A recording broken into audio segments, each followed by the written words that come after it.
दोस्तों, पेश है मौत की सजाए मौत का आगे का भाग।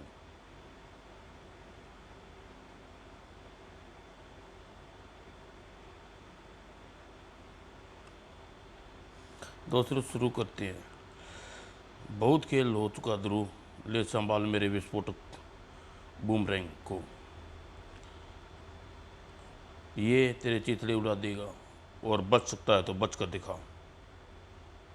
ब्राम।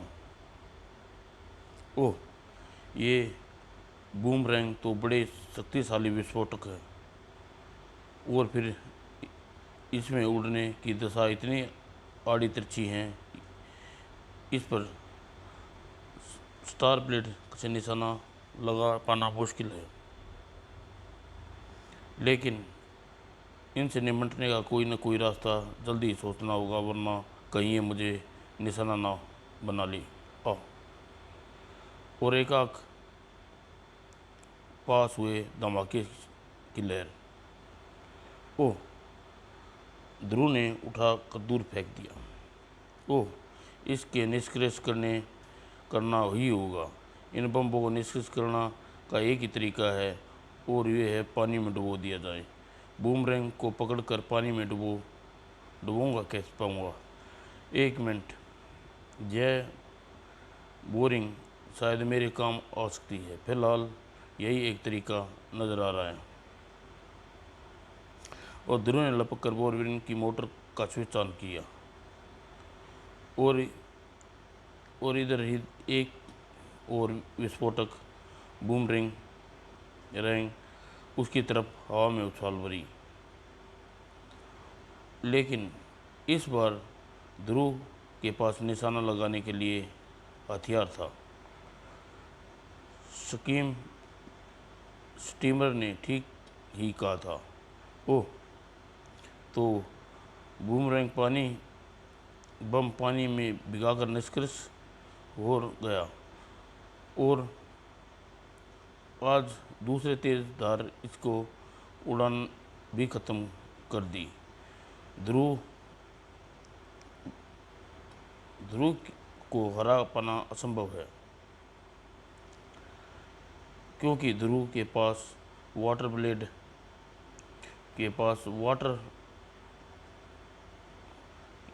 सप्लाई ब्लेड के अलावा कोई हथियार नहीं रखता। वह उसके पास आसपास की चीज़ को हथियार बना लेता है, और उन चीज़ों से निपटना का तरीका तुरंत सोच पाना बहुत मुश्किल है। ओह, गलत। इसकी तेज़ धार ने मुझे बेबस करके अलावा मेरे हथियार और बूमरैंग को निष्क्रिय कर दिया। अब मुझे स्कीमर से निर्देशों का पालन करना होगा, और मुझे ध्रुव को न हरा पाने की स्थिति में भागकर सेंट्रल मार्केट जाने को कहा था, और वहीं पर एक खंभे की आड़ में। ओह, आखिरकार बूमरैंग के भागने की अकल आ ही गई। मुझे पता था कि वह फरिश्ते भी ध्रुव को नहीं मार सकते। वैसे अगर मैं ये ना भागता तो मैं इसकी मदद भी करने को तैयार था। अब ये भागकर सेंट्रल मार्केट पहुंचेगा, ध्रुव की इससे पीछे लगा होगा, और बूमरैंग वही करेगा जो मैंने बताया है। मुझे शॉर्टकट से मार्केट मेन से पहले पहुंचना, ताकि मैं यह मनमोहक नज़र अपनी आंखों से देख सकूं। और सेंट्रल मार्केट पोददार रोड से ज़्यादा दूर न थी। ध्रुव ठीक मेरे पीछे ही आ रहा है, और बूमरैंग पर पट्टे से बाहर खींचा और ध्रुव की तरह उछाल दिया। ले ध्रुव, पकड़ सकता है तो इसे पकड़ ले इसे। बूमरैंग जितनी आसानी से फेंका था ध्रुव ने, उतनी आसानी से ध्रुव ने उसे लपक लिया। हा हा हा, तू मेरे जाल में फंस गया ध्रुव।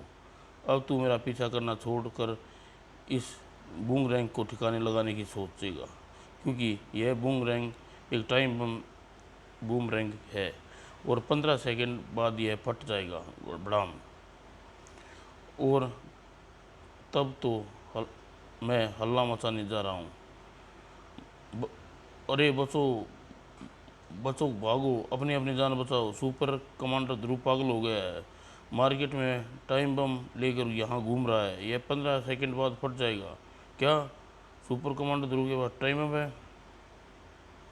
और चप्पे चप्पे पर मार्केट में भगदड़ मच गई। वो सबकी जुबान पर एक ही बात थी, भागो, ध्रुव के पास टाइम बम है। अरे अगर अरे कोई मार्केट में लेकर घूमने की चीज़ है, कैसे पागल है। पुलिस पुलिस, ये तो श्यामनाथ की जान के बाद हम सब की जान के पीछे पड़ गया। हाँ हाँ, सुपर कमांडो ध्रुव, यह देखते हैं तू क्या करता है अब, और अपने चिथड़े उड़वा ले या फिर यहाँ जहाँ से बम फेंकेगा वहाँ तबाही मचेगी। फंस गया बच्चे। यही ख्याल ध्रुव के दिमाग में गूंज रहा था। उफ, बचने का एक अच्छी चाल चाल चली बूमैन ने। इसको रखता हूँ तो मर जाऊँगा और फेंकता हूँ तो मारा जाऊँगा। लेकिन ये चाल इतनी अच्छी नहीं है कि ध्रुव को रोक सके। जी।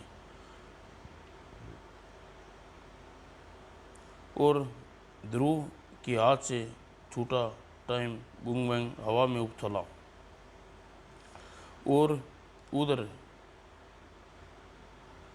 उसके गले में भयानक आवाज़ सुनकर एक चील तेजी से नीचे आई है और तेजी से ऊपर की ओर चली गई और ऊंचाई पर पहुंचकर उसने पंजे ने छोड़ दिया। 1 सेकंड बाद ही धमाका हुआ और कुछ ही देर में चील सैकड़ों फीट की ऊंचाई पर पहुंच गई। लेकिन यह धमाका किसी को नुकसान नहीं पहुंचा सकता था।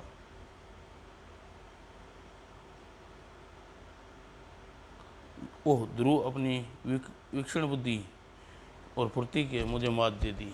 अगर यह बम फट जाता तो ध्रुव को कम से कम उम्र कैद मिलती का पक्का हो जाता।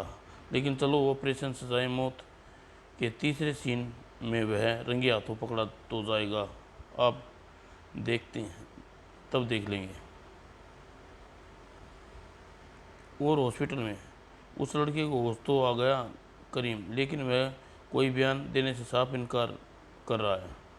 लेकिन कहता है कि वह लोग उसे जान से मार डालेंगे और अब तो उसे बचाने वाले भी कोई नहीं रहा। यही दोहरा कारण दोहराया जा रहा है। इसका क्या मतलब? मुझे तो कुछ समझ में नहीं आ रहा। मतलब साहब है करीम, अभी अभी उससे किसी करीबी मौत हो गई है। उसके किसी करीबी की मौत हो गई होगी। वह लड़का अपने आप को ऐसा ही महसूस कर रहा है। मैं उससे मिलकर समझाने की कोशिश करता हूँ, लेकिन अंदर पहुँचते ही पीटर की आंखें आश्चर्य से फटी उस लड़के की ओर।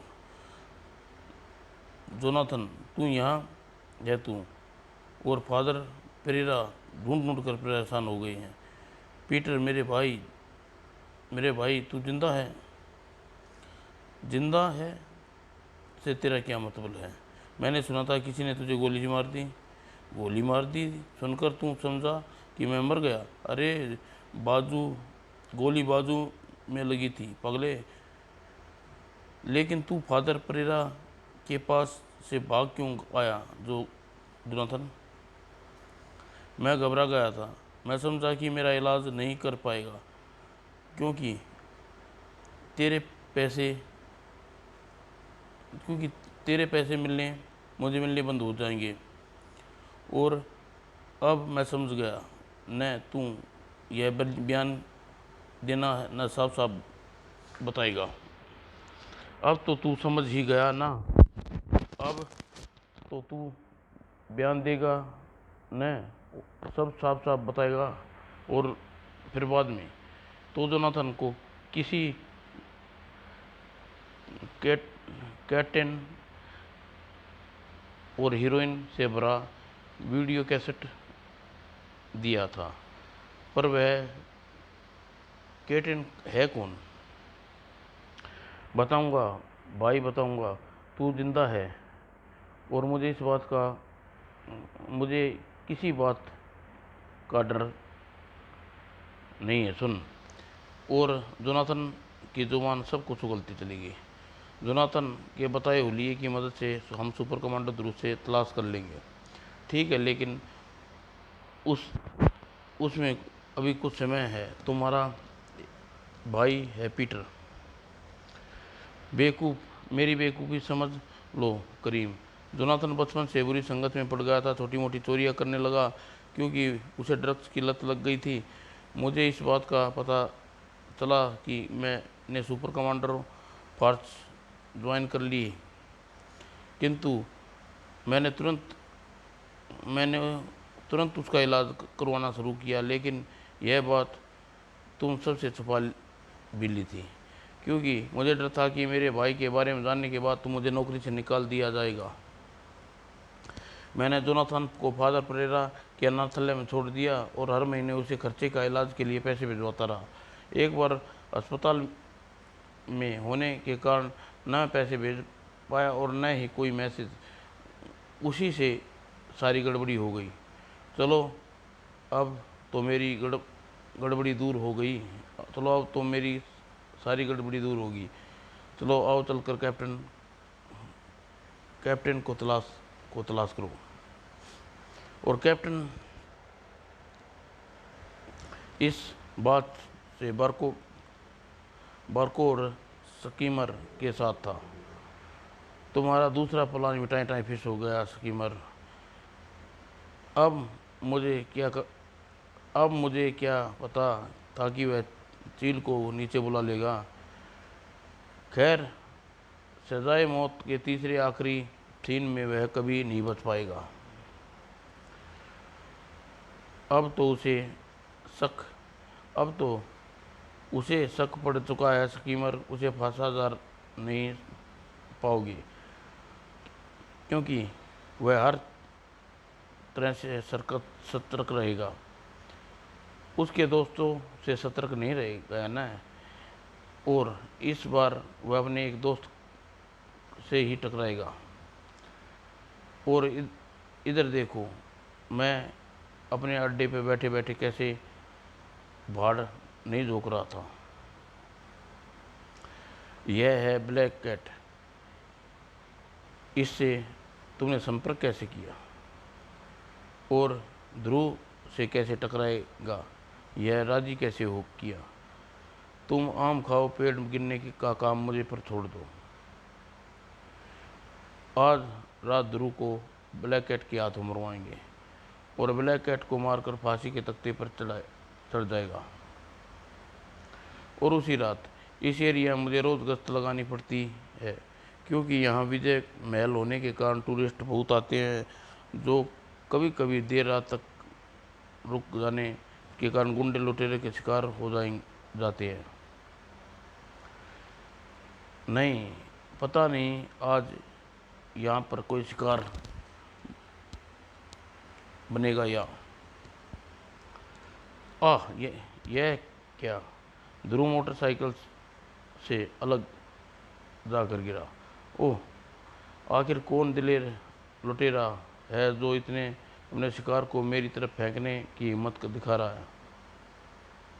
वह लुटेरा नहीं, लुटेरे ने सुपर कमांडर ध्रुव, और उसका नाम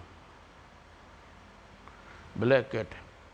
तुम तक इस हद से गिर गई हो कि यार खुद लूटपाट पर उतर आई हो। कानून तो मुझे वैसे भी अपराधी मानता है, फिर ज़रा पैसे कमाने में अर्ज क्या है? और तू अपनी जान हाथ धोगा बैठेगा ध्रुव। ब्लैक कैट सुपर कमांड ध्रुव से टक्कर और कलाबाज थी।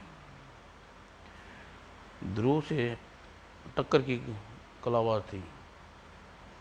ओह, उसने ब्लैक कैट जैसे ओह, इसके ब्लैक ब्लेड जैसे तेज नाखून किसी खाल उधेड़ देने के लिए काफ़ी थे। न चाहे वह खाल ध्रुव की क्यों ना हो, लेकिन ध्रुव अभी ब्लैक कैट से अपनी दोस्ती लेकिन ध्रुव कभी भी ब्लैक कैट को अपनी दोस्त ही मानता था। ओह दोस्त पर कोई घातक वार करना ध्रुव की आदत में शामिल नहीं था। ओह, मुझ पर लड़कियों पर वार नहीं करते ध्रुव। ओह, तुम तो लड़कियों पर, ये कसम तुमने तोड़ कैसे दी? कसम मैंने अभी भी अभी नहीं तोड़ी है। कसम मैंने अभी भी नहीं तोड़ी है ब्लैक कैट। यह सिर्फ आत्मरक्षा के लिए है, लेकिन आज तुझे लगता है कि मैं तुम्हारे लिए मुझे कसम तोड़नी ही पड़ेगी। खटाक, वरना तू मेरी गर्दन तो वरना तुम मेरी गर्दन तोड़। आह।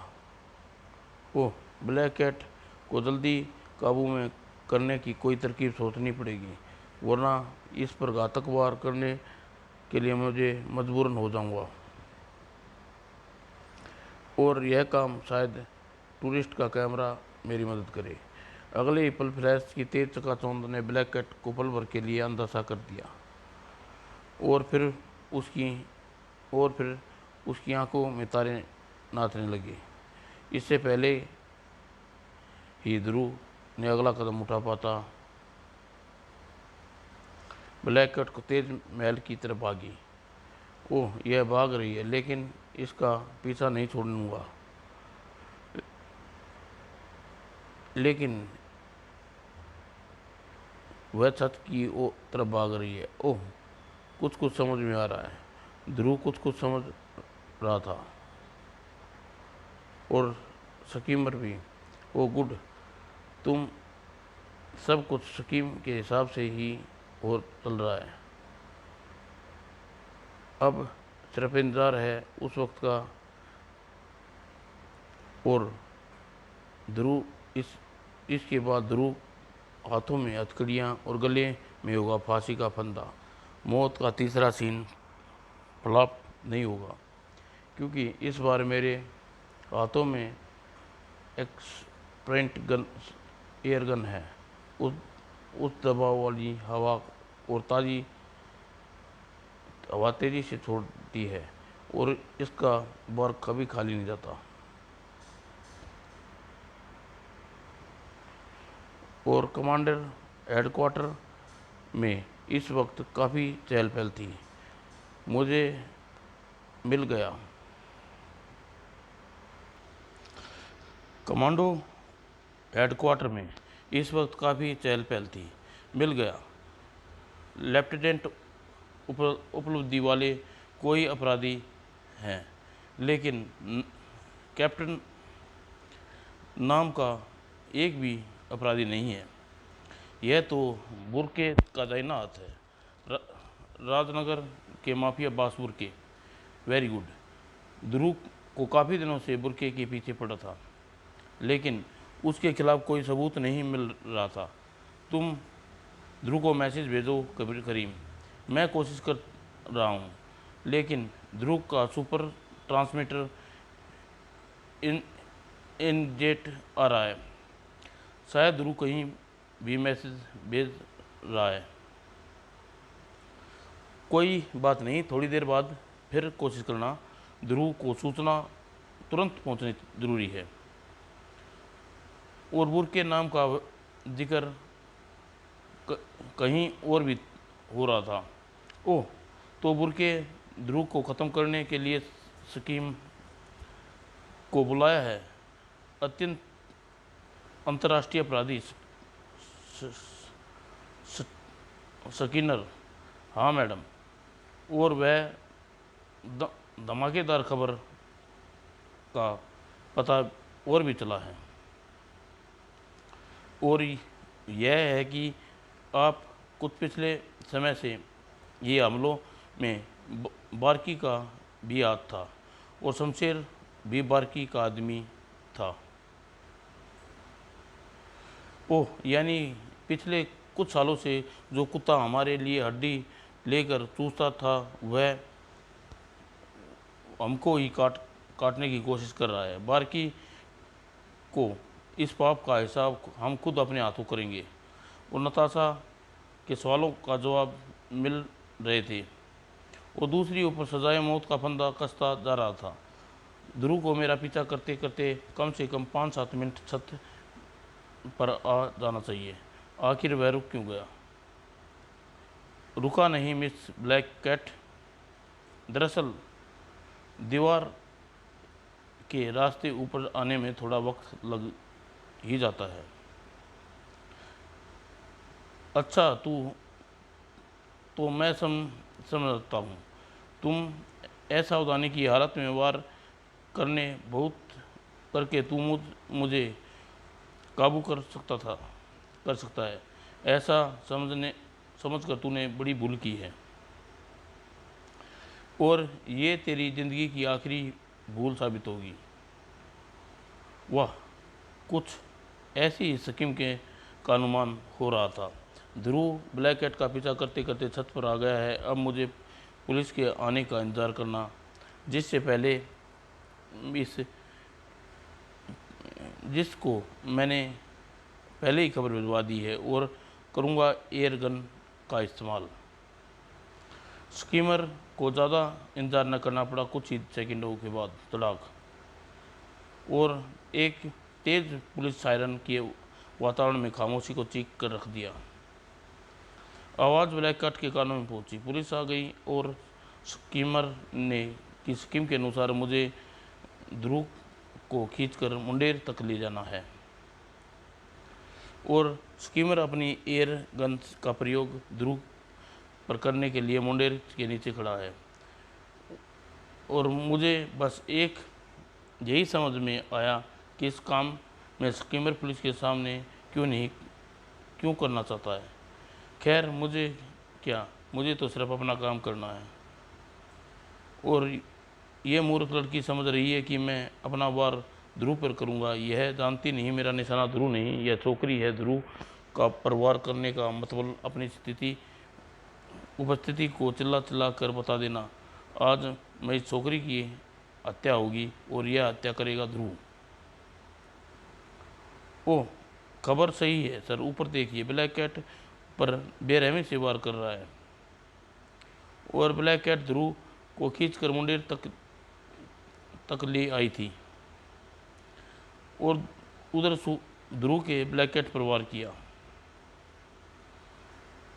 और ब्लैक कैट लड़खड़ाते बदन हवा तेजी से एक जेट टकराया। अरे ये क्या? मुझे अपना नीचे गिरने, अरे ये तो नीचे गिर गई। उफ, ये क्या हो गया? मुझे अपना वार इतनी और से नहीं करना चाहिए था। और हवा में जेट ध्रुव देख नहीं पाया, और ब्लैक कैट नीचे गिराने का दोषी अपने आप को मानने लगा। आज उसके हाथों एक और हत्या हो जानी थी, क्योंकि इतनी ऊंचाई से गिरने का मतलब लाशे में मौत था। एक दिल दहला देने वाली चीख हवा में तैरती रही, और किसी के कानों में घंटी की मधुर आवाज़ जैसे ऐसी लगी। हा हा हा, सफलता। मेरी स्कीम ऑपरेशन सजाए मौत का तीसरा सीन लिप्त हो गया, और पुलिस ऊपर आती ही होगी। मुझे छिप कर स्थान बदल लेना चाहिए, और अपने नए छिपे स्थान पर स्कीमर वह दृश्य जिसको देखने के लिए वह तरस रहा था। You are under arrest mister Dhruv. हम आपको ब्लैक कैट की हत्या के जुर्म में गिरफ्तार करते हैं। ही मेरी बहुत तरह मैं बुरी तरह चीखने चिल्लाने नाचने का मन कर रहा है, लेकिन यहाँ अपनी खुशी का इजहार नहीं करने का मतलब है अपनी मौत बुला लेना। और मुझे अपने अड्डे पर जाकर हंसूंगा, और इतना हंसूंगा दीवारें कांप उठेंगी, और महलों के गुप्त रास्ते पे भागते हुए स्टीमर अपनी हंसी को को को तब तक दबाए रखा जब तक वह अपने अड्डे पर तक नहीं पहुंच गया। हा हा हा, स्कीमर इज ग्रेट। मैंने ध्रुव को रास्ते से हटा दिया। अब कम से कम 14 साल सज़ा होने से कोई नहीं बचा सकता। वह रंगे हाथों पकड़ा गया है, अब जेल में ही रहेगा और सारे अपराधों को अपनी आंखों के सामने होते देखेगा और तिल तिल कर मरेगा, लेकिन कुछ नहीं कर सक पाएगा। यह सजाए मौत से भी अच्छा ज़्यादा अच्छे है। और मैं ब्लैक कैट को हत्या के आरोप में ध्रुव ने पुलिस के सामने ही ऐसा फंसाया कि वाह, तुमने किसी की हत्या के आरोप में नहीं फंसाया स्कीमर। ध्रुव, तुम यहाँ कैसे? तुमको पुलिस ब्लैक कैट की हत्या के जुर्म में गिरफ्तार कर लिया था। ज़रूर गिरफ्तार कर लेती स्कीमर, अगर मेरे हाथों ब्लैक कैट का खून होता तो। यानी तुम्हारे द्वारा ब्लैक कैट का मेकअप करने भेजी गई इस लड़की का ये बच गई। मैंने इसे अपनी आंखों से नीचे गिरते देखा था। इसका एक नाखून तक नहीं टूटा। पर कैसे? अभी बताती हूँ कैसे। कमीने मुझे डबल क्रॉस करता है। हमारे एयरगन से मैं ध्रुव पर चलानी थी और वह मुझ पर चला दी। मुझे बता कि तूने ऐसा क्यों किया, और अब तेरी ऐसी हालत बनाऊंगी तेरा हुलिया 5वीं मंजिल से गिरे आदमी जैसा लगेगा। अरे मर गया। मगर मुझे पता होता कि ये जूडो कराटे मुझी पर आजमाए जाएंगे तो मैं ऐसे एक्सेट फाइटर ब्लैक कैट बनाता भी कभी न लाता। देख स्टीमर, मैंने तुझको हाथ तक नहीं लगाया और तू मुझे पीठ लगाया, फिर भी तुम पिट गए। और घटिया स्कीम है तुम्हारी। मान गया मेरे बाप। पहले इस लेडी के जैकी चैन से मुझे बचाओ, और फिर मुझे ये बताओ कि जो लड़की मेरी आंखों के सामने नीचे गिरी थी वह बच कैसे गई? यह ड्रामा क्या है? रुक जाओ लाइला,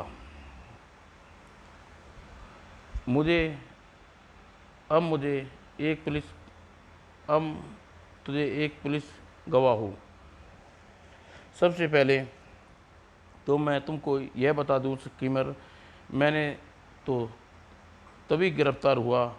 मैं तुमको यह बता दूं कि स्कीमर, मैं न तो कभी गिरफ्तार हुआ और न ही जमानत पर छूटा था। यह सब तुम्हारी भ्रम में रखने के लिए नाटक रचा था। पेट्रोल पंप ऑपरेटर गंगाराम के बयान के बाद पुलिस ने यह मान लिया कि जिस वक्त मैं स्टार प्लेट फेंक रहा था